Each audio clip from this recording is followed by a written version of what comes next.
Okay, Chris Cullen back with you on CC's Aquatic Adventures. Welcome back. It's been about 8 days since we did a video.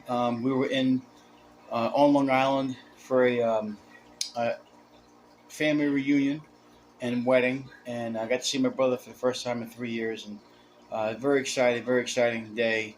Very cool wedding. It's always good to go back to New York and see family. Of course, um, we came back here mid last week and already started decorating for Christmas. We got Thanksgiving coming up in 2 days, which we're hosting. So I've been so busy, haven't had time to do any videos. So we're gonna give you guys an update on the 20-gallon high. Let you know what's going on there. Possibly give you some updates on the other tanks. Just want to give you an update on the fish garage, pretty much. The fish nook. We'll do an update next video. But for now, we're gonna do the. Just gonna show you the 20-gallon high, and let you know what's going on in here. Um, and that's pretty much it. We're gonna get you guys updated. We want to do the fish nook, like I said, next video. We'll do that. So let's get into the 20-gallon. Before I do that, I just want to let you guys know that first of all, if you didn't see the last video, we did a video on Long Island, the Duck Walk wineries. I took my wife out to lunch for her birthday, and well, it wasn't really lunch; it was late afternoon. But we took her out for a couple of drinks. She loves wine, so we went to the winery. Took a video of the Pond Master pond they had there. It was a goldfish pond. It wasn't a koi pond; it was a goldfish pond. Actually, pretty interesting how they did it. It was only like a 4 minute video, but go check that out. It's pretty cool. Um, it wasn't a lot. You couldn't see a lot of fish, but I tried to get you. The lady actually fed them before I did the video. I should do the feeding, but it is what it is. So before we get started, I want to let you guys know if you're new to the channel. I see we got a couple new subscribers. If you are new, don't be afraid to go look at some older videos that we did. Okay, so unfortunately, we had to move from our old spot. If you guys don't know that, if you're new to the channel, we had a room um, in my last apartment that was strictly a fish room. So it was 32 tanks, I believe we had in the whole house, and it was massive. We did a great big 150-gallon before I left there. Unfortunately, we had to leave and I had to give up about half of my tanks. So it was a 150. We got a couple of smaller tanks. I had another 55-gallon, a bunch of stuff we had to get rid of. A bunch of small tanks we got rid of. There was a 30-gallon, two 30-gallons I had to get rid of. So we got rid of a lot of tanks. So when you see these tanks here, and we did the fish garage, and it only has 2, 4, 5, 6, 7 tanks in here. There was 8. We took one out. We'll explain the reason why we did it later on. But there's only 7 tanks in here. 1, 2, 3, 4, 5, 6, 7. Yeah. And we really haven't done anything with the tanks. We haven't added any fish. I literally just started breeding some fish downstairs. We got some eggs from the jaguars. We got some growth out of the guppy tank. We got some mollies that we want to get. Actually, we want to start selling. And white cloud minnows. We laid some eggs down there, so we may have some babies there. We bred them, so we got some stuff going on that we're going to build the room back up. But we don't have enough space for me to have 32 tanks. Now I'm up to about 18 or 19, I think it is. I'm not really sure exactly what it is, but those tanks should be coming down too. I'm only using those tanks to hold fish or for quarantine or to separate fish. And the goldfish obviously have a home outside during the whole year, except for the months when it's too cold. We'll bring them in, but they'll be going back outside. And I got a lot of small tanks to breed, mostly 10, 5. I did a project for one of the other fish YouTubers. It was a fish bowl, pack a bowl contest we did. You can check out that video too if you're new to the channel. Go back and look at all those videos. We did a lot of videos, but unfortunately, right now we're in a stage where we finally build it back up. I'm only probably gonna have about 15 to 18 tanks. We want to do more, but the space is kind of limited. My plans of doing other stuff were kind of put on hold because of my health. And the whole idea of the whole channel was pretty much put on hold for my health because I can't do what I really want to do. We were going to have a fish um, maintenance company, and we were going to show you guys what we did, what setups we did. That hasn't worked out. I haven't been able to do that. I can't do that because of the lifting and stuff like that. So I'm pretty much limited to what I could do until I get a heart transplant, which I'm hoping to get one anytime. So that's the reason why we're at where we're at. Okay, you know, we got rid of a lot of tanks. We still see the tanks. We got rid of a bunch of fish, Frontoses, Oscars. We got rid of a bunch of stuff. We rehomed a bunch of stuff. So now we're at the point where we're at. Okay, and we're pretty much at the point where we are done with tanks, unless I get a 125, which I could replace the 55 gallon, which is over here. So, like I said, if you're new to the channel, go back, take a look at what we've done in the past, and you'll see tell the story, and you'll see why we are where we're at now. We're hoping to build upon that. You know, in the future, maybe we will. It's kind of hard for me when I'm only making a certain amount of money a month. I'm on a fixed income. So, in saying that, we're going to continue with the channel. We're going to move on. We're going to do what we can do with what we got. So we have, like I said, we're up to about 20 tanks. We're going to get into the breeding stuff, and we're going to show you guys this tank today. Before I do that, I do want to cover some stuff inside the fish garage, and that will take place after this brief change. I'm actually going to be editing this video, but I wanted to give you guys an intro and let you know where we're coming from. So, on that note, continue to the next part of the video. Okay, guys, we're back, and I just want, before I get into the tank update, I wanted to show you guys and just give you some tips on the fish garage. Okay, I've actually done a video of this before, but it's change of season, so we're in the winter months. Okay, and I wanted to explain to you guys that when you do have a fish garage, make sure you have one of these in your room. Okay, you always want to have that. That is pretty much, you're basing your tanks off that temperature. Okay, the humidity, I have a dehumidifier, so I know what the humidity is in here, or what I have it set for. But it's good to have one of those so you know that this is working. Okay, that humidity should match what this is. Okay, I got that set for like 30 or 40. This says it's 42, but it's on right now, so you can see it's getting rid of the humidity. Okay, it also tells you the temperature. So this says 68, that says 72. So sometimes the temperature might be a little bit different, but for the most part, it's pretty much the same. Okay, but it's very important that you have one of those. I always keep a dehumidifier in every room I have. I have one downstairs too, especially in the fish room because you do have evaporation. You want one of these too. You want a thermometer. I have a thermometer in every one of my tanks, except for this tank, but I broke that one, so we're gonna get another one. But they're all set to about 80. Okay, that's where I want my tanks to be. I like to have my tanks a little bit higher because I'm always afraid of any type of bacterial disease or whatever else can happen in your tank. So I keep my tanks pretty high. So 80 is high. Now, just to let you guys know, okay, if you do have, if you're in a fish room, okay, you keep track of your temperature, but you always realize that your heaters in here, for the most part, are going to set your temperature in the tank 10 degrees above what it is in the room. Okay, so if I notice that this temperature here is getting down to 60 or beneath that one, I know these tanks are probably going to be about 72, 74. So if that happens, what I want to do is I want to put a space heater in here. I got one right here. I'm prepared in case I need it. Okay, we did drop down to the teens, but the lowest you got in here was 65. Okay, and of course, the temperature is based off this and that. So I would say between 68 and 70, 72, I'll probably go about 70, maybe a little bit less. So it's always 10 degrees higher, okay? And also you gotta realize when you have a tank that's not closed all the way, like this one here, you can see there's water back there. I don't keep this tank closed all the way, or lid.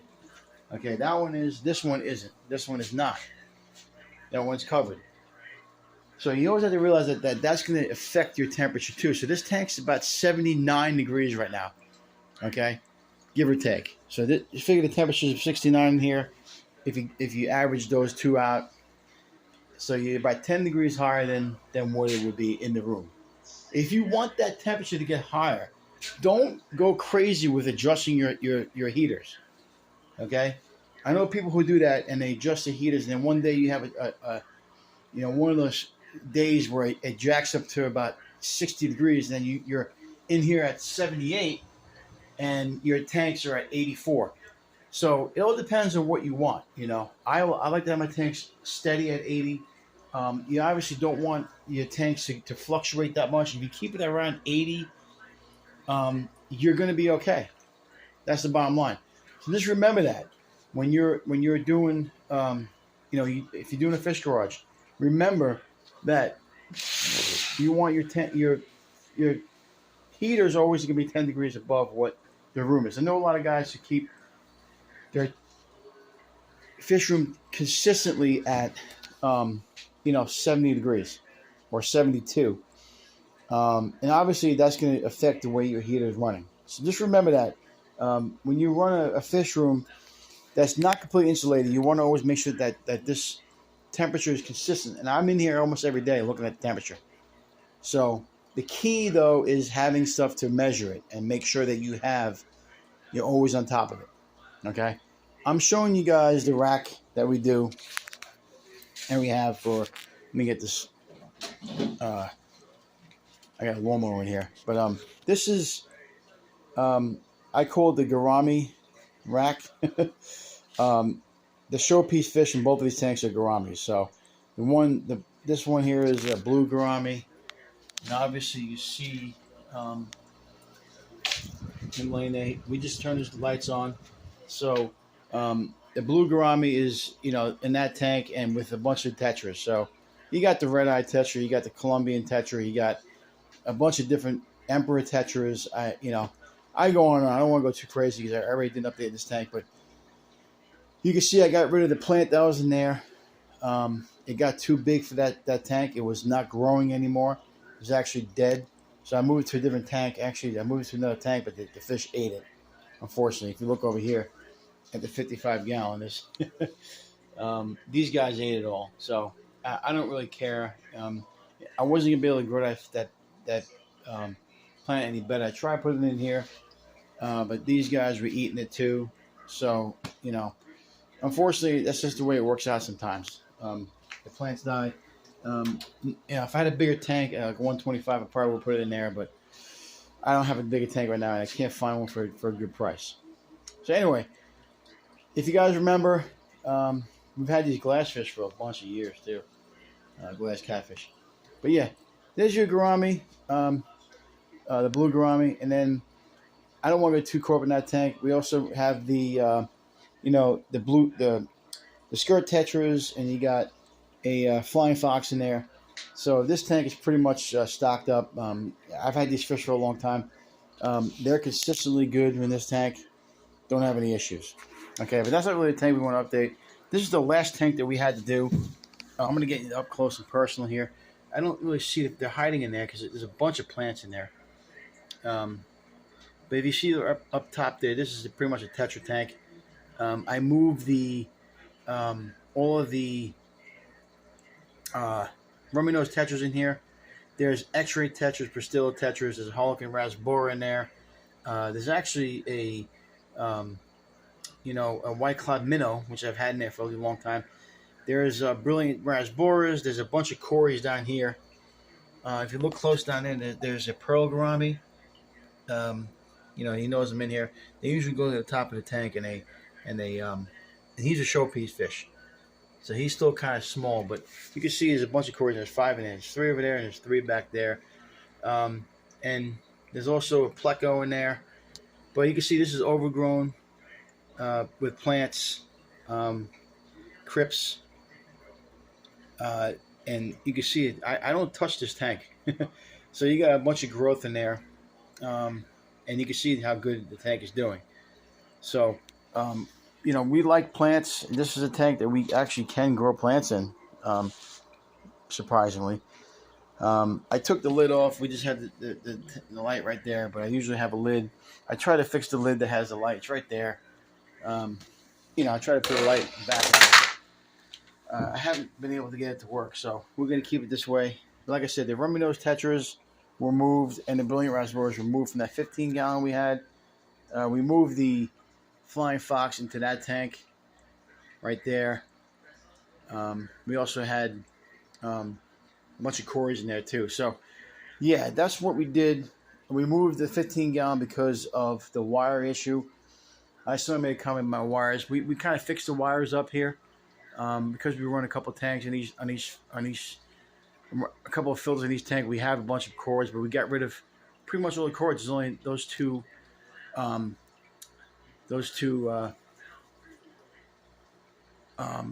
do you call it? I can't think of the name of it. The plugs.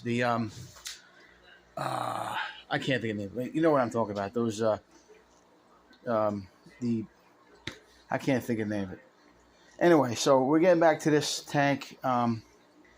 That's pretty much it. Priscilla tetras, rummy nose tetras. You can see how beautiful they are. And the plants are just growing like crazy. This has an internal filter too. This is an older internal filter that we're using here. You can see it going pretty good. I also got a hang-on back that I use sometimes to, if I notice that some stuff is getting kind of cloudy, we kind of take stuff out and we'll actually add another filter. Because of the plugs, we wanted to eliminate that 15-gallon tank that was here. Had 4 plugs, so we eliminated the whole, about 4 plugs. Also did the same thing on that side. We got rid of 4 plugs.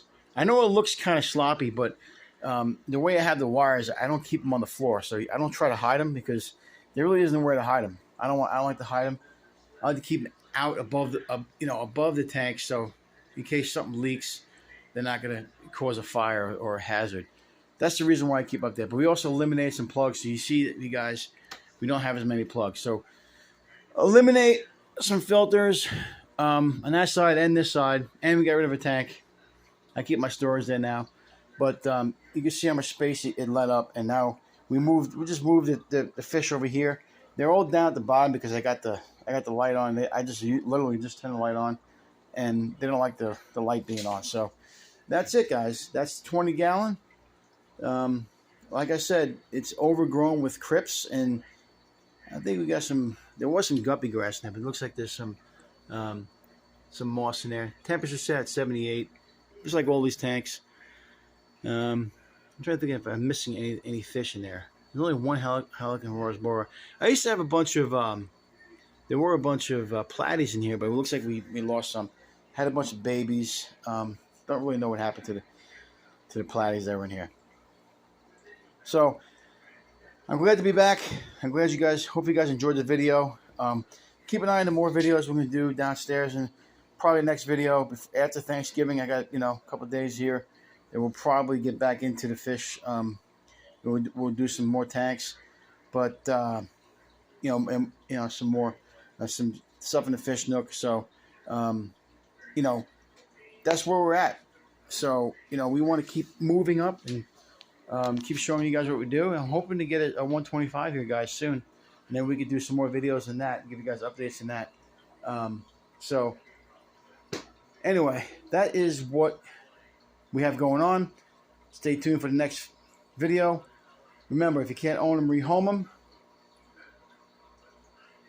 And if you like the video, like it, subscribe, tell your friends. Don't be afraid to comment.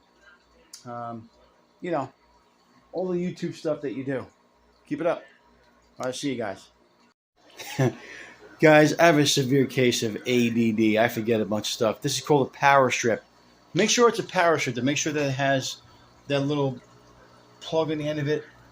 Power strips are good to that actually will turn off if or you can turn it off yourself if there's an issue with the plugs. But I also got this plugged into a circuit breaker. So if the circuit breaks, it'll shut the whole circuit off. So power strip, use them.